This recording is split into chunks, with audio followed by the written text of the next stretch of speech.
मोठ्या आयटी कंपनीत नोकरी म्हणजे सुरक्षित भविष्य.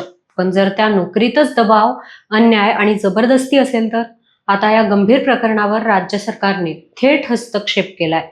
पिंपरी चिंचवड आणि पुण्यातील आयटी क्षेत्रात खळबळ उडवणाऱ्या तक्रारी समोर आल्या आहेत. टाटा कन्सल्टन्सी सर्व्हिसेस कंपनीमध्ये कर्मचाऱ्यांकडून जबरदस्तीने राजीनामे घेतल्याचे आरोप करण्यात आले असून याची सखोल चौकशी करण्याचे आदेश राज्य शासनाने दिले आहेत. कामगार मंत्री आकाश फुंडकर यांच्या अध्यक्षतेखाली मंत्रालयात पार पडलेल्या बैठकीत हा महत्त्वाचा निर्णय घेण्यात आलाय. या बैठकीस आमदार शंकर जगताप यांच्यासह कामगार विभागाचे वरिष्ठ अधिकारी उपस्थित होते. मागील 6 महिन्यात TCS मधून बाहेर पडलेल्या कर्मचाऱ्यांची माहिती तपासून त्यामागे कोणताही दबाव होता का याची चौकशी पुणे कामगार कार्यालय करणार आहे.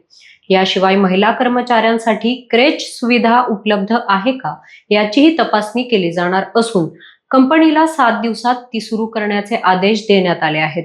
हिंजवडी परिसरात बनावट कंपन्या, नोकरी घोटाळे आणि PF गैरव्यवहार रोखण्यासाठी विशेष मोहीम राबवली जाणार आहे. कर्मचाऱ्यांच्या तक्रारी सोप्या पद्धतीने नोंदवण्यासाठी चॅटबॉट आणि ऑनलाईन प्रणाली अधिक सक्षम करण्याचे निर्देश देण्यात आलेत.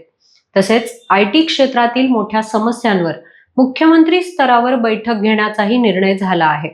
म्हणजेच आता IT कर्मचाऱ्यांच्या हक्कांवर कुठलाही अन्याय सहन केला जाणार नाही आणि सरकारची ही कारवाई संपूर्ण IT क्षेत्रासाठी एक मोठा इशारा ठरणार आहे. यावर तुम्हाला काय वाटतं कमेंट करून नक्की सांगा आणि पाहत राहा न्यूज डॉट्स.